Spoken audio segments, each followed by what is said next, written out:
Vem aí, Messias.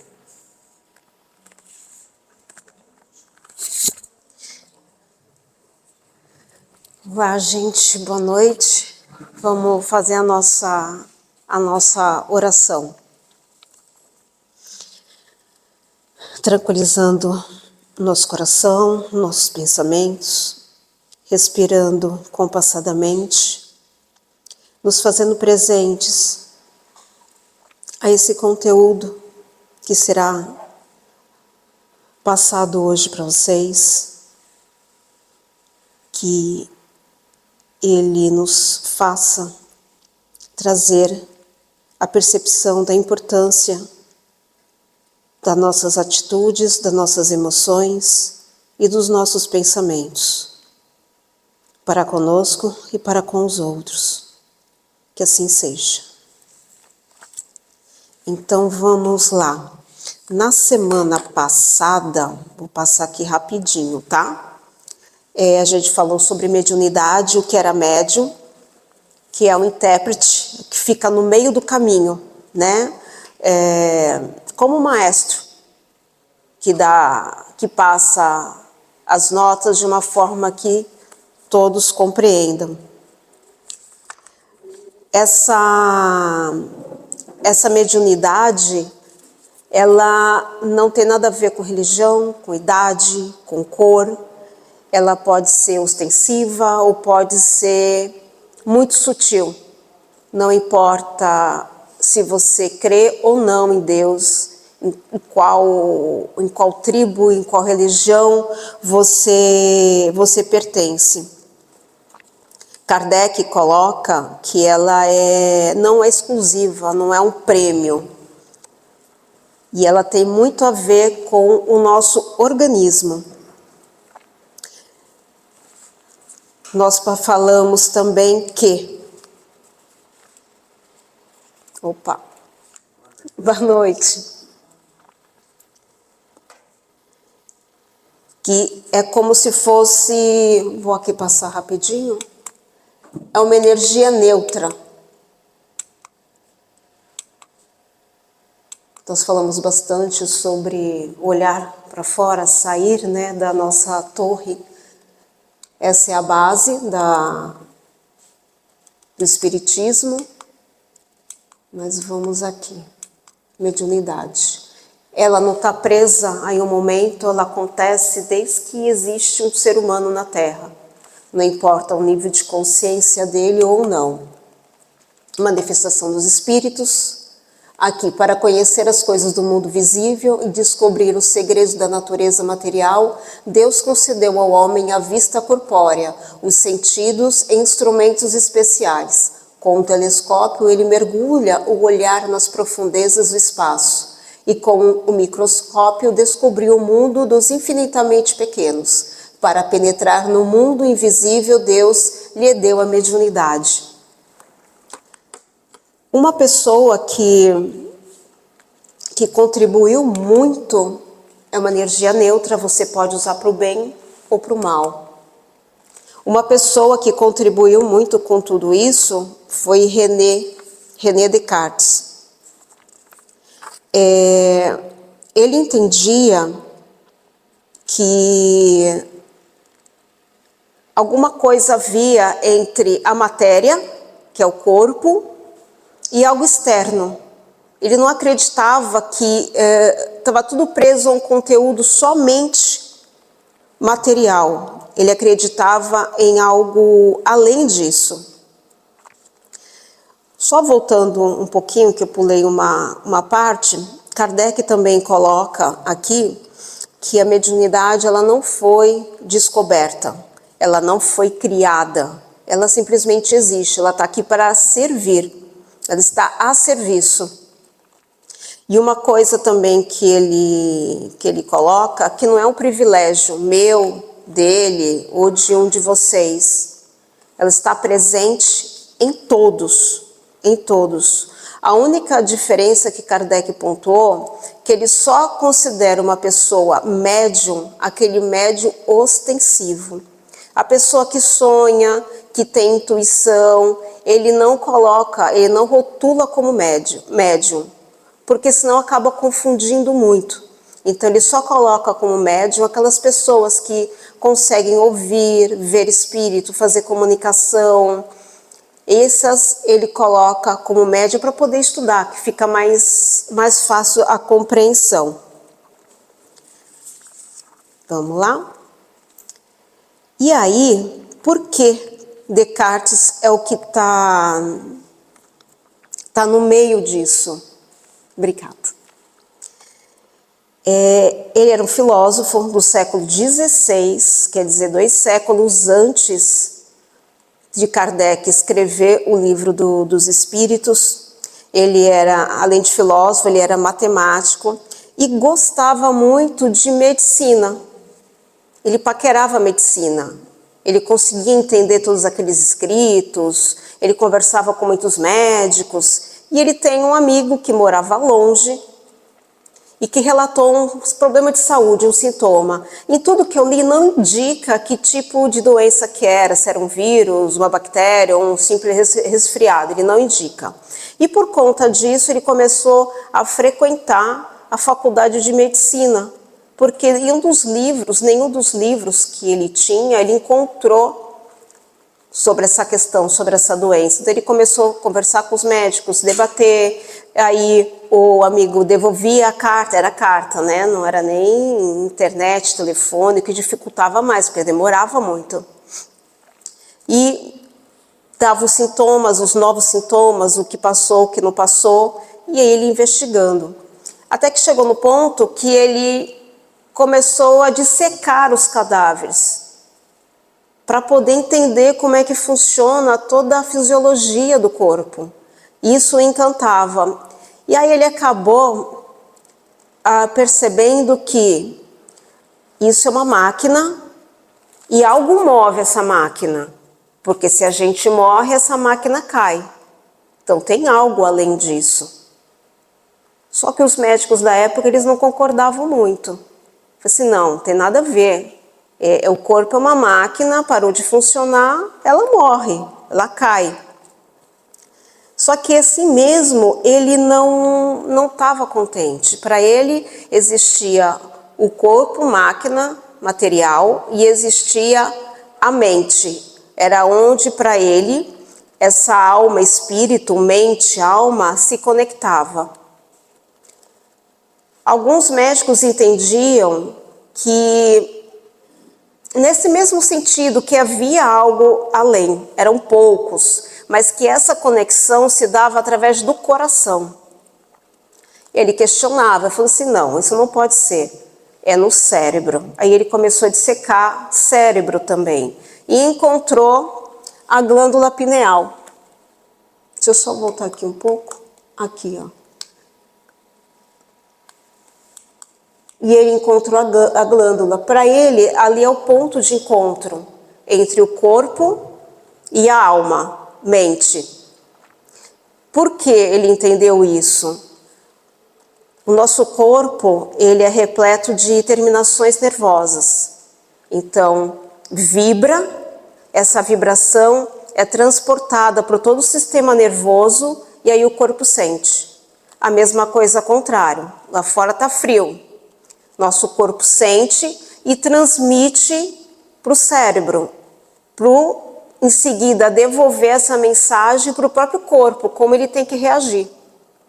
Ele vai querer se aquecer. Como é que a gente fica? A gente encolhe, a gente fica com o músculo mais tenso, tentando nos proteger desse frio. Então, para ele funcionava assim. O que ele via, voltava, batia no cérebro, no caso a glândula pineal, que tinha ramificação, tinha ligação com todo o sistema nervoso, e aí nós reagimos. E o ao contrário também acontece. Esse desenho é dele, tá? No estudo dele. E o que é engraçado é que ele ficou tão fascinado com isso que ele queria mudar toda a estrutura de estudo daquela época da medicina, porque ele não compreendia como a medicina ainda podia estar presa a mesma forma de estudo de 4 séculos, do século 4 antes de Cristo, criado por Pitágoras, o modo de estudo, e ele já estava no século 16 depois de Cristo, para ver o atraso. E se a gente for comparar com o que existe hoje de medicina, Descartes estava muito mais atrasado, e olha só o que ele conseguiu perceber. Né? Então, assim, bate ali, através dos olhos, reflete na mente, bate nos olhos, vai para o cérebro, que manda uma mensagem para o corpo, e assim a gente reage, com medo, com frio, o que for. E ao contrário, a mesma coisa. Tudo isso, como eu falei antes da codificação. Então, é mais ou menos isso. O cérebro, ele lê. Ele tem uma frase aqui que ele coloca assim: o corpo é máquina matéria, sabe-se de onde vem e para onde vai. Pensamento é imaterial, imponderável e deve vir e ir para algum lugar. Então a gente sabe o que vai acontecer com o corpo, né? Ele vai nascer, ele vai viver e depois vai morrer. Mas é aquilo que faz o corpo agir, aquilo que faz o corpo pensar, para onde vai? Isso ele questionava. Aqui, deixa eu adiantar um pouquinho. Que interessante. Vamos lá. Essa mesma glândula pineal, que os médicos não gostam de chamar de pineal, eles chamam de epífise, é a glândula central. Ela é responsável pelo amadurecimento de todas as outras glândulas. Então, é a partir dela que ativa a tireoide, o timo, a pâncreas aqui, glândula renal, suprarrenal, as glândulas de reprodução, é a partir dela. Ela que começa, além de cuidar, regular o nosso sono. Então, ela é uma glândula extremamente importante. Os médicos, ainda hoje, acreditam que ela não tem importância nenhuma, que ela só funciona até a puberdade. Depois disso, ela perde a função. Mas ela não perde a função, porque ela regula o nosso sono. Ela é responsável pela melanina. Melanina, acho que é o hormônio. Ela que tem o nosso relógio, tem um nome isso, é o nosso relógio biológico. Quando começa a escurecer, começa a ser enviado por corpo um hormônio para a gente começar a sentir sono. Por isso que se pede não ter luz branca na sala, evitar tela à noite. Se for usar celular, computador, usa até determinado horário. Depois para, porque quando entra a claridade nos olhos, a mente entende que está claro que você não tem que dormir. Por isso que os adolescentes, hoje em dia, né, ficam até 2, 3 da manhã e não tem sono. Então é isso que acontece. Então, chegou determinado horário, tira, deixa só uma luminária para você ter uma boa qualidade de sono. Isso não vai impedir que você não acorde à noite, mas vai melhorar. Se vocês nunca fizeram isso, testem. Ajuda muito. Então, é uma glândula muito importante. E, por incrível que pareça, por coincidência ou não, ela bate direitinho com os nossos chakras, né? O coronário, o frontal, o laríngeo, o cardíaco, o solar, o umbilical e, daqui eu não consigo ver, raiz. Bate direitinho. Então, todo o sistema nervoso passa por isso. Vamos lá. Alguma coisa te magoou. Onde vai atingir? Aqui. Você perdeu a esperança na vida. Nada mais legal, está tudo triste. Vai atingir aqui, que pode causar uma diabetes. Porque você manda um sinal para o pâncreas, para essa região, para onde assim, a vida não está mais doce, então não preciso mais produzir insulina. E o corpo para de produzir insulina. Por isso que falo que nós somos o nosso co-criador. Nós participamos da nossa própria criação. Precisamos ter muito cuidado com o que pensamos e com o que acreditamos. Essa glândula, ela não é um conhecimento nosso, exclusivo nosso. Os orientais já conheciam. Eles chamavam de terceiro olho, zona de chakras e olho de Horus. No caso, a glândula pineal. Ela fica aqui, ó.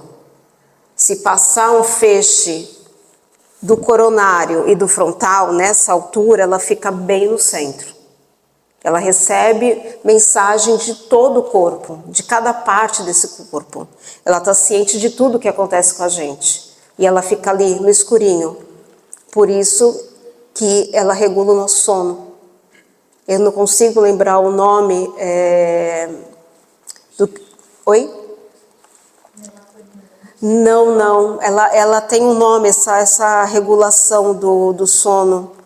Mas, e aí, eu fiquei de mostrar na semana passada, mas não deu tempo.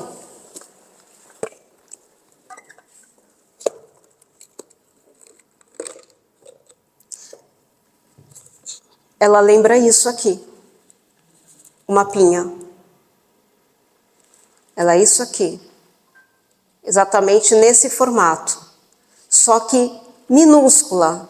Vamos colocar assim que cada pétala dessa ainda é muito grande perto dela. Ela é menor ainda. Ela tem milímetros. Milímetros, assim, muito pequena. Ela, além de ser macilenta, ela tem neurotransmissores. Diferente das outras glândulas, que não tem neurotransmissores, ela é a única que tem. Então você imagina que ela tem um monte de nervos internos. Esses nervos fazem com que ela tenha contato com todo o corpo. Por isso essa ligação. Por isso que ela manda e depois recebe de volta e consegue traduzir e espalhar essa informação para qualquer canto do cérebro. Ela que controla tudo. As nossas emoções. Depois lá na frente eu vou diferenciar a emoção de sentimento, tá?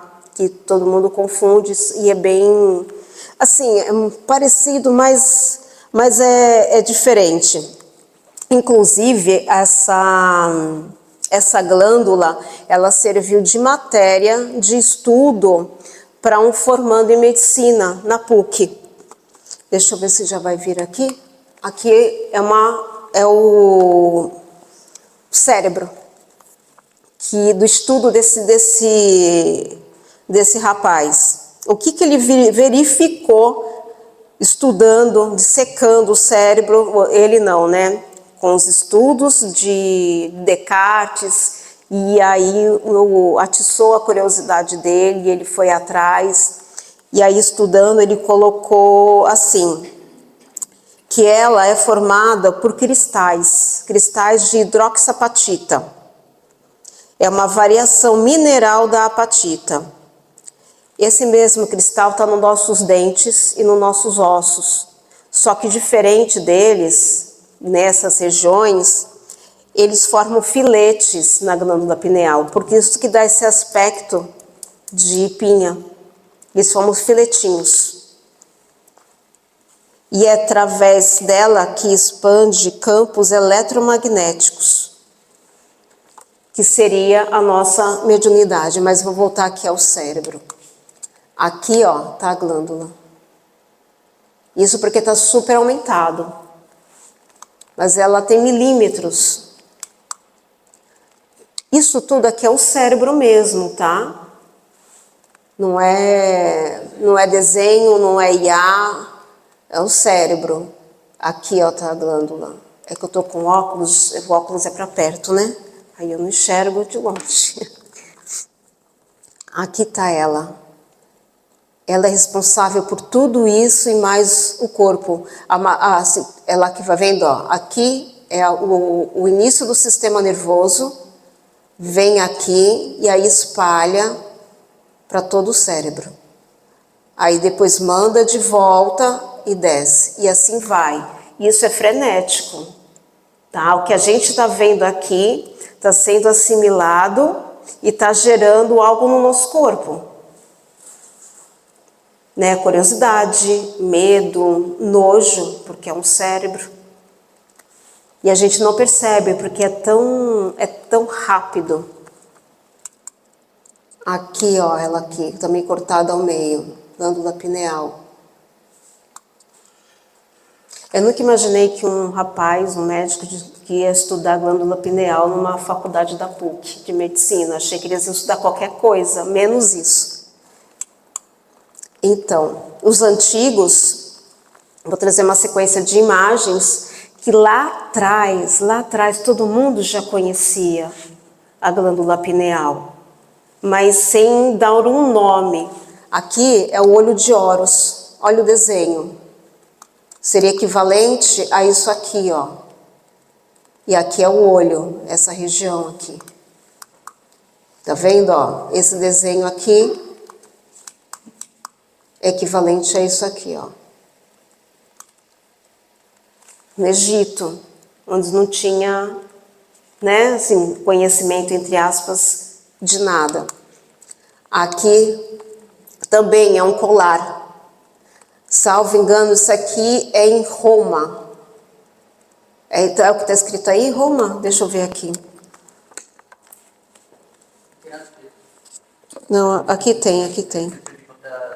É o nome. É uma relíquia arqueológica que está exposta na Itália. E esse aqui é um colar egípcio. Olha o olho de Horus aqui.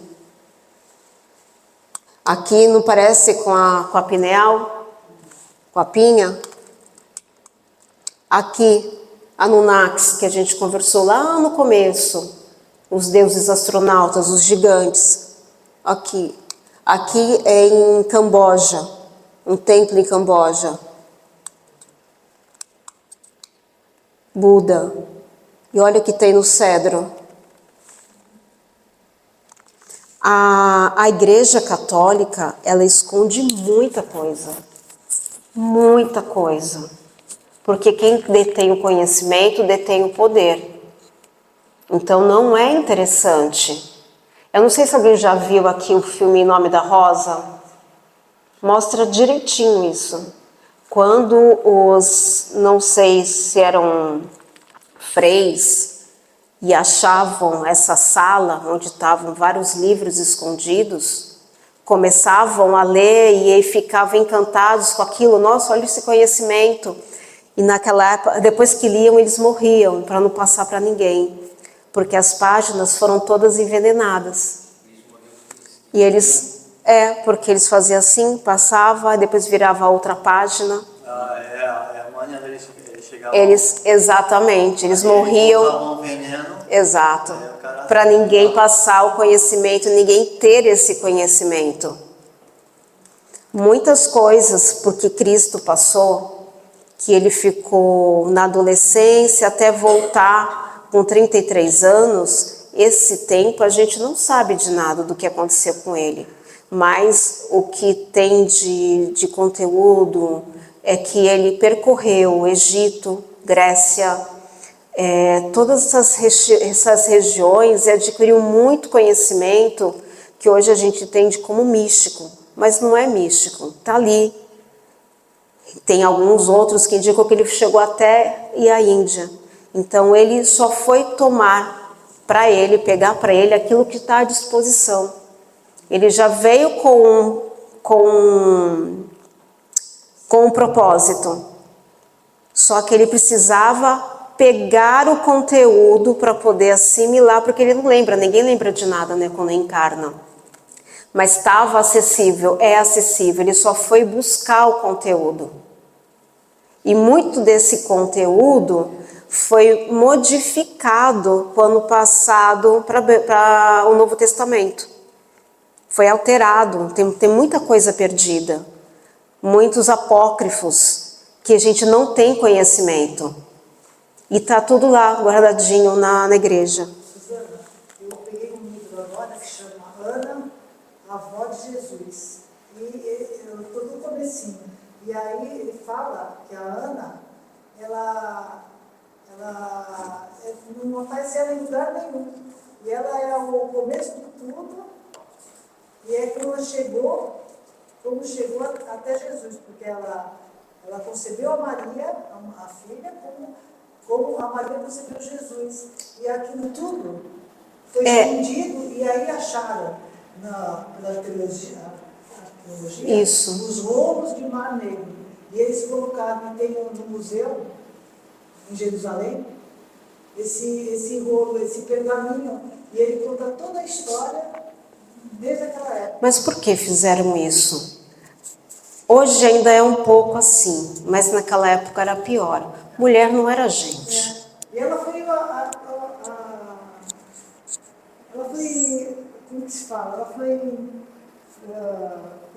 para gerar a Maria, ela era muito especial. E ela que comandou a Maria Madalena, todos os espíritos que vieram com Jesus, foi por causa dela.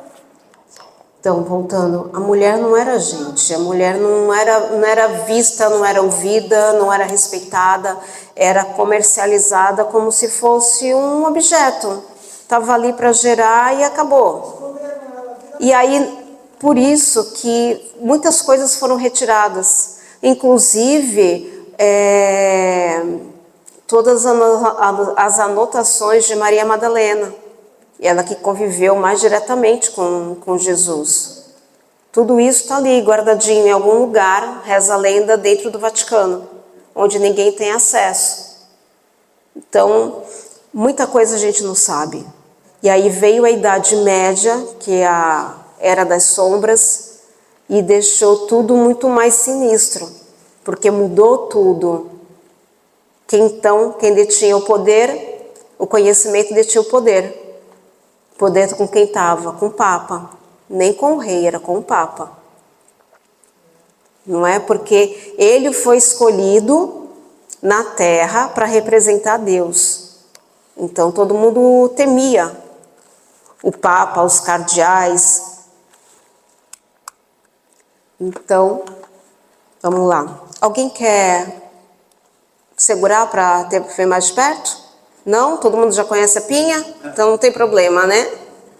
Agora é que nem falar, né? Que nem até o século V, já foi falado em aula, a Bíblia falava em reencarnação, depois é que Tiraram por conta da amante lá a mulher de Constantino, que era uma prostituta.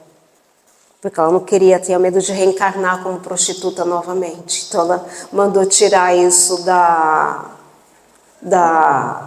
dos apontamentos.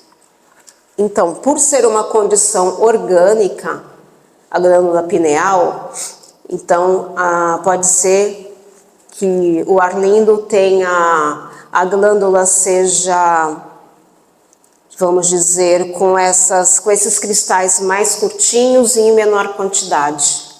Então ele não vai ter uma mediunidade ostensiva. Mas pode ser que a Sônia tenha mais cristais que o normal, com alongamentos bem consideráveis, então dela vai vibrar mais. Então a mediunidade dela pode ser ostensiva, até mesmo vidência. Pode ser também como Chico, fazer psicografia. Então tem essa diferença, né? Kardec, ele nem, infelizmente, eu acho que deveria colocar, né, como médiuns, mas eu acho que para a questão de estudo, ele preferiu não apontar as pessoas que têm uma intuição considerável como médium. Então, isso alguns colocam como dom, outros colocam como habilidade, mas para Kardec a mediunidade era uma questão orgânica. Ele, em nenhum momento, ele menciona a glândula pineal. Apesar de já ter o estudo de Descartes, ele não sei se conhecia esse estudo, se não conhecia, mas ele só coloca que é uma questão orgânica, que acaba batendo com o conteúdo. O único que fala sobre a glândula pineal é Emmanuel, nas obras dele, que ele fala, desculpa, o André Luiz, que aí ele coloca lá que existe uma glândula endócrina responsável por isso, por isso, por isso. Eu lembro que no primeiro dia que a gente veio para cá, nos primeiros dias, nós estávamos questionando quem foi André Luiz, né? Se foi realmente Carlos Chagas, se foi quem? Oswaldo Cruz ou Faustino, Faustino alguma coisa. Por conta do conteúdo que tem do sistema nervoso, conhecimento muito profundo do sistema nervoso em todos os livros de André Luiz, eu acredito que seja Faustino alguma coisa, porque ele detalha com muita riqueza tudo o que acontece com o corpo, todo o funcionamento. Eu não sei qual dos livros que ele consegue ver o funcionamento do organismo daquela pessoa, eu não lembro qual é. Então é um negócio muito interessante, né? A pessoa ter a possibilidade de ver o organismo funcionando. E tem um médium que consegue fazer isso. Eu não sei se é daqui do Brasil ou é de fora. Ele consegue ver o funcionamento do corpo da pessoa. Deve ser legal, mas ao mesmo tempo horrível. E aí a gente vai voltar um pouquinho aqui em Descartes. Deixa eu só ver. Ah, tá. Vamos lá. Vamos lá. Aqui eu também coloco que a gente precisa tomar muito cuidado com essa nossa... Vamos colocar que a glândula pineal é uma antena, onde consegue pegar os sinais AM e sinal FM.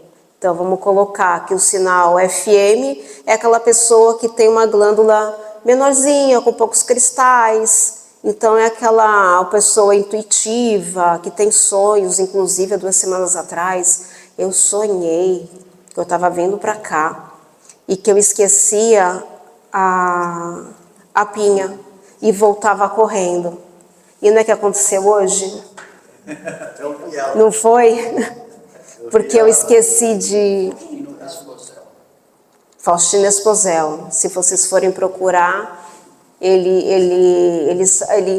o conteúdo que ele tem é todo voltado à parte neurofísica do ser humano, que bate muito com o conteúdo dos livros de André Luiz. Por isso que eu faço essa ressalva, porque todo mundo quer colocar um nome pomposo, né? Olha, Carlos Chagas. Mas se você vê o histórico dele, o estudo dele, não tem nada a ver com isso. Não que ele não conheça, mas não com tamanha profundidade que ele coloca ali. É muito interessante. Então vamos lá. Essa antena curta ou média, ela vibra. Ela tem uma vibração. Esses cristais vibram. Conforme eles vibram, a gente sente, a gente percebe. Aquela pessoa que tem uma mediunidade ostensiva, mas não tem consciência dela, ela é uma antena para captar qualquer espírito em volta, bom ou mal. Porque esses espíritos, eles leem as nossas emoções, eles leem os nossos pensamentos. Por exemplo... Vou pegar os dois aqui. O Arlindo, depressivo, está de mal com a vida, ele vai vibrar isso. Ele vai vibrar isso. E aí, passando pelo bar ali, encontra alguém com a mesma sintonia. E aí vai. Já a Sônia, uma pessoa alegre, expansiva, com amor no coração, se ela passar por ali, ela não vai esquentar o coração desse espírito. Toda vez que eu passo por ali, pra pegar, Ela não vai esquentar, porque não está dentro dela, não está dentro do que é a Sônia, mesmo ela não sabendo quem ela é. Porque a gente não sabe quem nós somos. Por isso é muito importante o autoconhecimento, para evitar essas coisas. Então, é uma antena que capta a vibração. Por exemplo, a gente quer ouvir FM, que é um sinal baixo, a gente sintoniza, muda a frequência, uma frequência baixa, FM, e vai girando até achar aquela rádio que você quer. É a mesma coisa. Você quer ouvir AM, aí você sobe a sua frequência e vai girando até encontrar a rádio que você quer. Então, essa vibração potencializa aquilo que a gente tem. E eles se aproveitam disso, eles conseguem ler as nossas emoções, conseguem ver quem somos realmente. Aí, as pessoas que geralmente têm muita dor de cabeça, às vezes têm depressão, ansiedade, tem alergia, tem insônia, tem tudo isso, tem um pacote. Essa pessoa pode ser médium sem saber, sem ter conhecimento. Ou, não sendo médium, uma pessoa que acumula muito fluido, muita energia, e aí tem os mesmos sintomas. Ela precisa colocar para fora isso, mas não sabe. Quem sabe aqui que é médium? Ninguém tem... quando encontra alguém, essa pessoa não fica com a cara. Mas assim... Oi? Sim, mas a mediunidade é uma sensibilidade. Por exemplo, quando a gente entra em um determinado lugar, se sente bem ou não, aí já capta. Quando vai em algum lugar e sai desse lugar com uma dor no pescoço, um enjoo, um mal-estar, que já tem alguém junto. Ou às vezes sai super feliz, super contente, porque aquele lugar era bacana. Eu tinha na infância. Na infância eu via, ouvia, isso me assustava muito. Eu sentia, eles me tocavam, estavam no chinelo, e eu via e ouvia. Mas depois...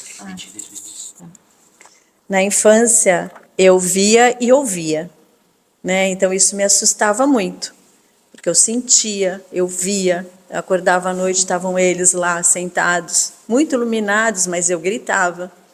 E durante o dia eu ouvia passos, as coisas se mexiam, mas conforme eu fui crescendo, eu perdi.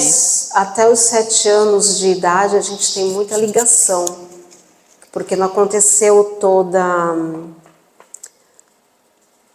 Como é que eu vou dizer? Toda a transferência de lá para cá, né? De quando a gente se forma dentro do útero, esse processo ainda continua até os 7 anos de idade. Então a nossa ligação com o extrafísico ainda é muito forte. Mas tem aquelas pessoas que isso continua, isso permanece. Como o Chico.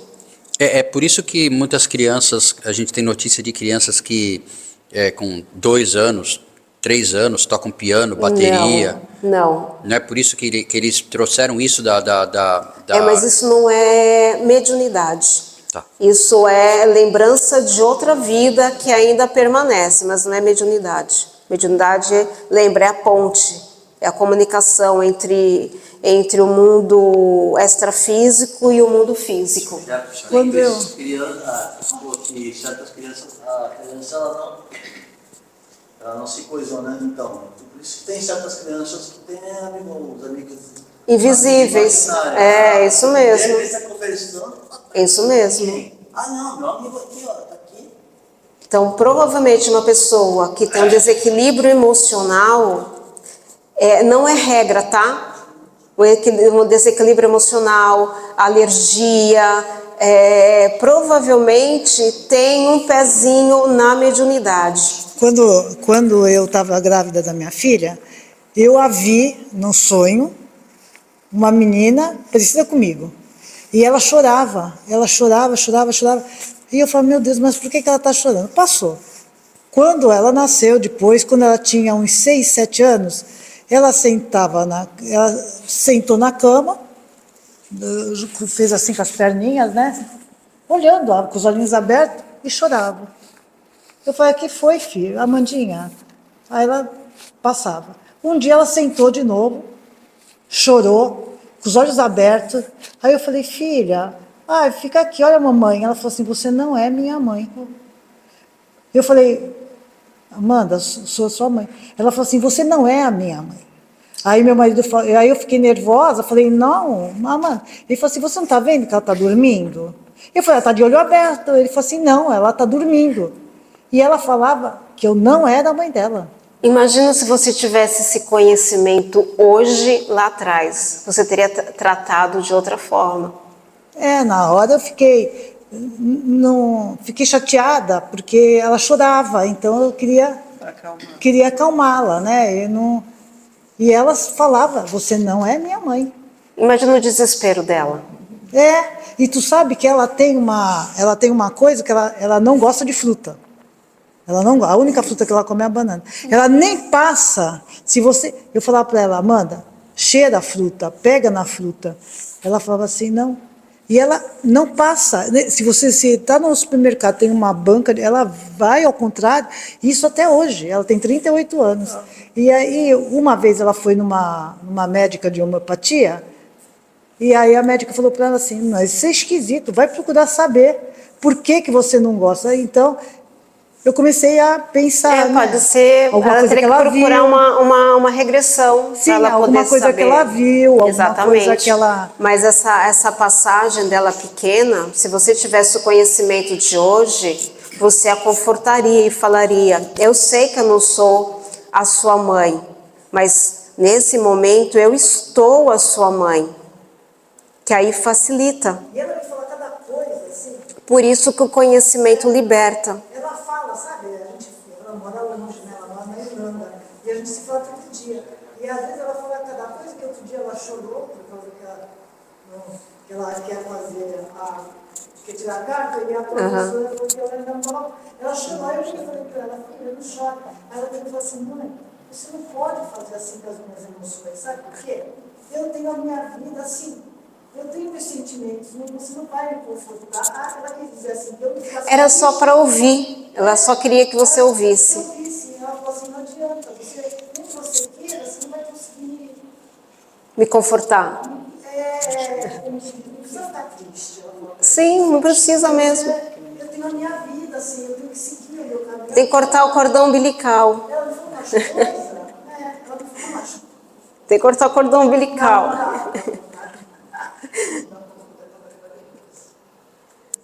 Suzana, Pode falar. você falou que ela tem desculpa, porque eu não consigo, não tem as pétalas, vou chamar de pétalas. Isso. Umas maiores, onde vibra e capta, por isso que a pessoa tem a mediunidade, não é isso? Mas, sabe aquelas pessoas que eu conheço que, assim, não é que é médium, mas ela tem algumas coisas, de vez em quando, normalmente através de sonhos, que ela sonha daqui a pouco, tá acontecendo. Não é igual, ela não sonha igual. Mas eu tive um exemplo na minha família que ela sonhou com a pessoa e falou assim, nossa, ele muito estranho, ele estava todo sujo de fezes, e depois veio o diagnóstico que ele estava com câncer no intestino. Então ela tem umas coisas assim. Mas assim, é de vez em quando, não é sempre. De vez em quando. O caso dela não é mediunidade. O caso dela é... Como é que a gente fala? Não. A clarividência também não é mediunidade. É uma sensibilidade física. A pessoa tem essa habilidade de clarividência. Pode ser também encarada como clarividência, mas ela tem uma questão anímica. Então, que é a do minha corpo mãe. dela. É a minha mãe. Ela, mas ela consegue captar as coisas. Não tem como é sonho, não tem ela não é intermediária de ninguém. Mas assim, sonho, mesmo pensamento, por exemplo, também aconteceu um outro momento que eu tenho uma amiga que tem um filho que tem um problema seríssimo com drogas e eu acabei, ela precisou, ela ficou num apartamento em São Paulo. E a minha mãe, no dia que ele teve uma crise feia, que a polícia teve que invadir o apartamento, a minha mãe mora no Rio, é uma amiga que minha mãe conhece, mas não é super ligada. A minha mãe vira para minha irmã e fala assim, nossa, eu estou pensando tanto na Leila, estou pensando tanto na Leila. E foi justamente, sabe, aí a gente brinca com ela, eu falo, mãe, tem isso alguma não coisa... ainda não é mediunidade, não é isso. Isso, Então tá. quando a gente fala que o pensamento tem poder, o pensamento tem poder. O pensamento foi captado.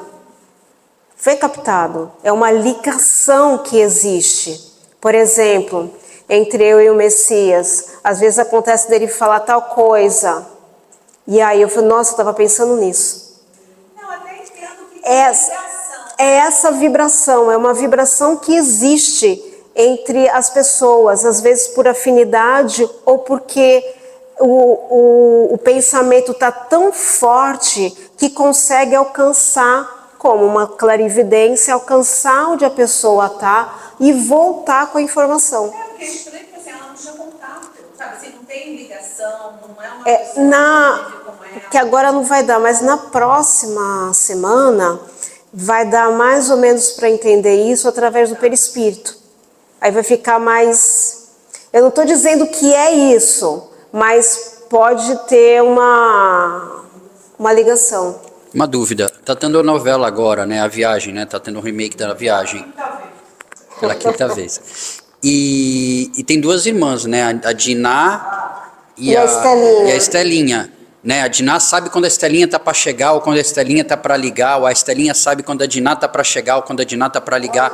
Isso seria clarividência, mediunidade? Não, mediunidade não é. Não seria mediunidade. É quando envolve o espírito. Não envolvendo o espírito não é mediunidade. É clarividência ou essa ligação de almas e aí consegue sentir a presença do outro. Diante do fato, eu estou vendo essa novela, eu já vi várias vezes, né? E meu filho gosta muito, então a gente achei interessante. Aí eu expliquei para ele que não era mediunidade.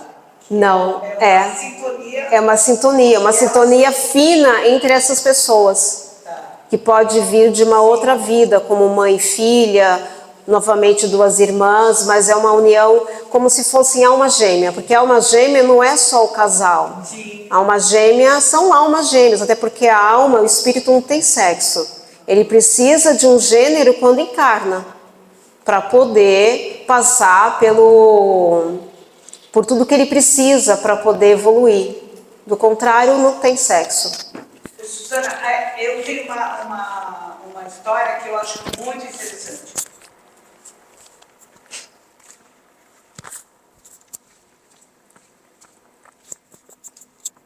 O meu filho, mais aqui, né?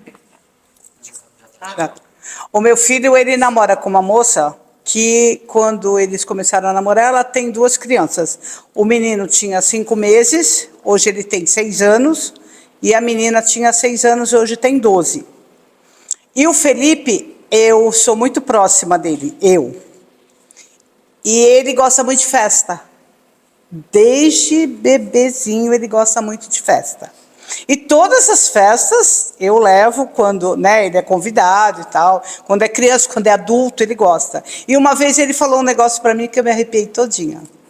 Meu apelido é Naná. O meu nome é Nadeide, meu apelido é Naná. Então ele me chama assim, né?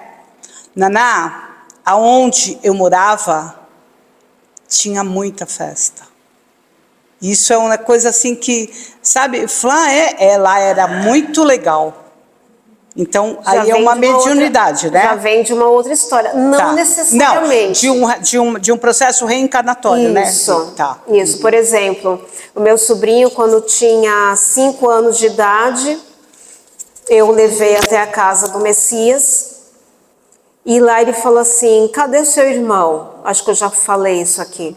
Cadê seu irmão? Ah, o meu irmão tá... Não lembro onde que o João estava. Tá em tal lugar. Não, é outro irmão. Você tem outro irmão.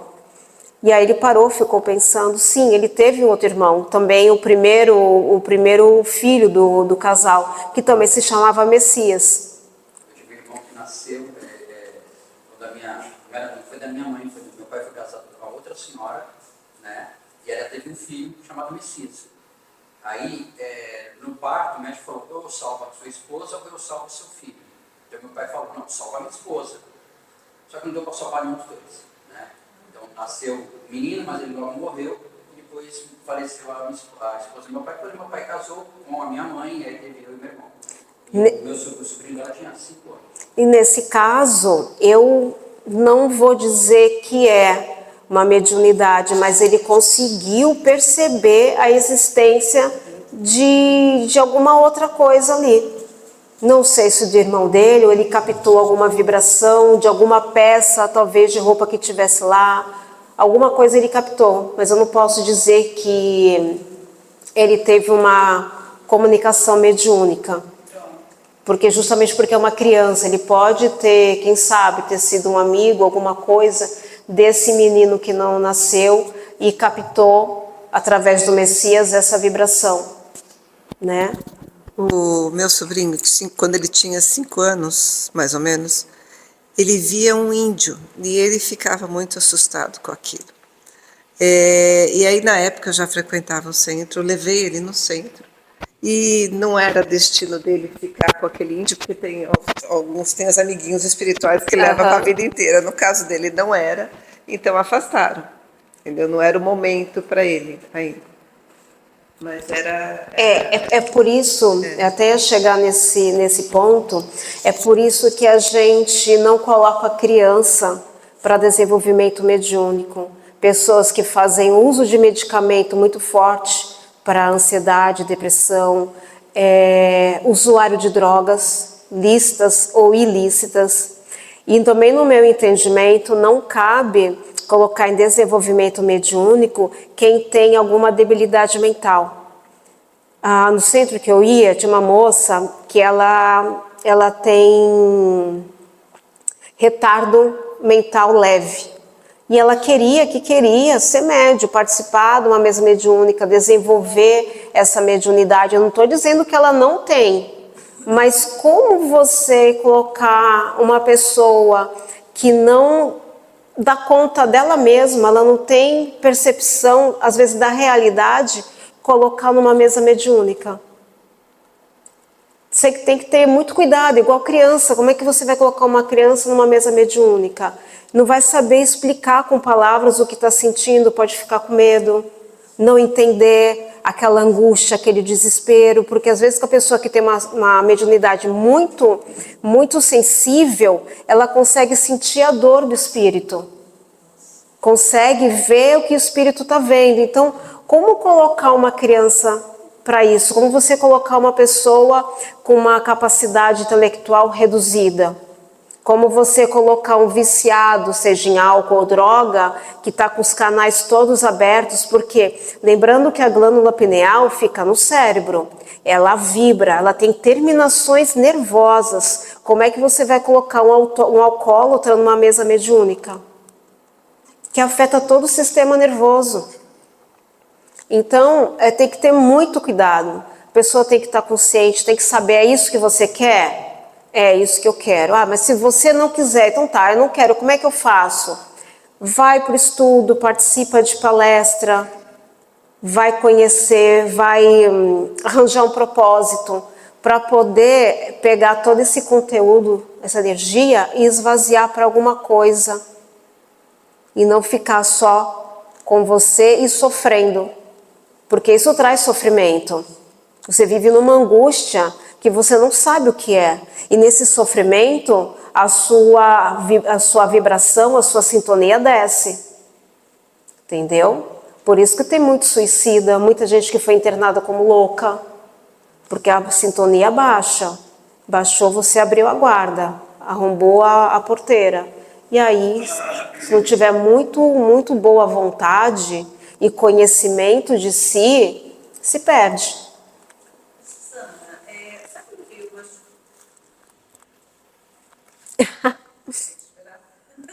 É porque senão quando grava ninguém ouve, só fica um chiadinho. Já tá. Sabe uma coisa assim que eu já me peguei pensando, questionando? Não só em relação ao que você falou, do álcool, da droga, de um problema, né, às vezes psicológico, mas assim, é a energia da pessoa, porque muitas vezes eu penso assim, o ser humano, ele tem tudo dentro dele, né? Sim. Tem a inveja, tem a raiva, tem... E às vezes a pessoa, ela vai para uma casa, né, para o centro espírita, ela estuda, ela começa a desenvolver mediunidade, mas como essa pessoa na vida dela? Os sentimentos que ela tem. Isso interfere? Interfere muito, muito, porque as pessoas tratam de forma separada mediunidade e emoção, mas está tudo junto. Por mais que você seja um espírita que conheça todo o conteúdo, que você participe de mesa mediúnica, se você não se conhece, se você não tem o seu emocional equilibrado, Mas isso vai fazer mal para a pessoa ou também para quem está ali recebendo, de repente, um passe dessa pessoa? também. Por exemplo, eu não me conheço, mas sou médium da casa e não controlo a minha raiva. Bom dia para quê?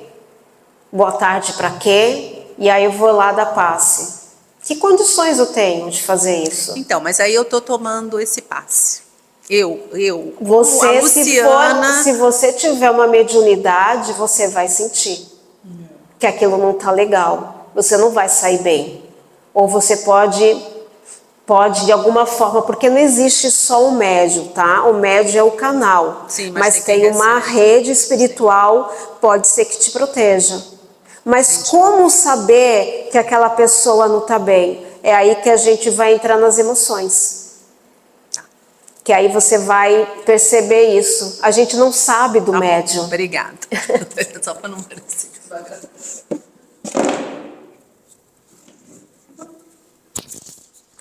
O médium, quando ele está desequilibrado, normalmente ele atrai espíritos menos evoluídos, entendeu?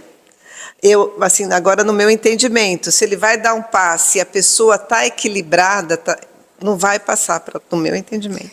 Aí não passa. Ela fica protegida. Fica protegida, mas se o médium está desequilibrado, ele acaba atraindo, né? E é por isso que é importante o autoconhecimento. Se você se conhece, você vai pensar, olha, o meu dia hoje foi péssimo, eu xinguei todo mundo, bati. Você vai chegar e falar, olha, eu não vou dar passe hoje, eu não estou bem.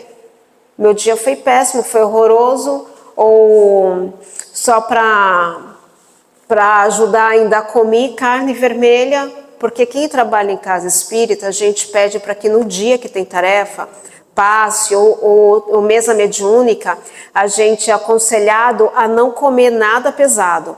Não que a carne seja proibida, não é proibida. O problema é que a comida pesada e a carne fica muito tempo sendo processada no corpo. E a gente precisa do corpo, com toda a sensibilidade dele, voltado para a mesa mediúnica.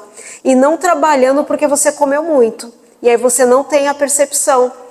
A sua comunicação fica quebrada. Eu, por exemplo, quando trabalhava na mesa mediúnica, eu sentia melhor na mesa, eu sentia mais quando eu não me alimentava. Ou tipo assim, meia média e um chá. Agora tem pessoas que comem e a sensação é a mesma, mas para mim não. O meu corpo trabalhava, pegava toda a energia que era para voltar para uma coisa e voltava só para dentro do corpo, para digestão. Então, por isso que se pede para quem é médium e vai participar de alguma tarefa, para não comer nada pesado. Só uma coisa leve, porque no meu caso atrapalha.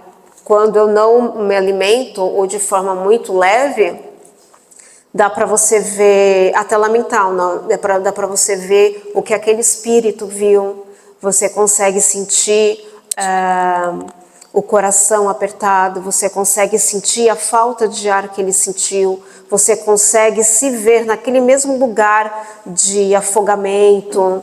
Então, é essa sensibilidade, que quando a gente está com o corpo muito pesado, você perde um pouco dessa sintonia, né? Então, vamos voltar, já terminando aqui, porque já até passou do horário, eu vou fazer só um resuminho aqui. Ah, tem mais dois? Então vamos lá. Aqui tá o cérebro e olha só como percorre todo o corpo. Aí você pisa numa pedra, imediatamente passa informação. Quantas vezes a gente se machucou e não viu, e não sentiu a dor? Porque não passou pelo campo. Né? Então, vai e volta, vai e volta. É muito legal, né? O corpo é uma coisa assim de louco. Acho que não tem nenhum equipamento mecânico tão perfeito. Todas as engrenagens funcionam direitinho. Tá. Então vamos lá. Aproveitando essa imagem, fazer um resumo do Descartes. Ele coloca assim que o conhecimento, vamos lá, voltando, que a mente ela cria uma impressão, tá? Em seguida ela recria no cérebro, essa impressão ela percorre todo o corpo até chegar no ponto dela, e a mesma coisa volta. Então, qualquer emoção, qualquer coisa que a gente sinta, a glândula pineal está sabendo. E se ela está sabendo, o nosso corpo está sabendo. E se o nosso corpo está sabendo, o nosso corpo pode estar doente. Porque isso se acumula. E a gente vai falar sobre isso na semana que vem.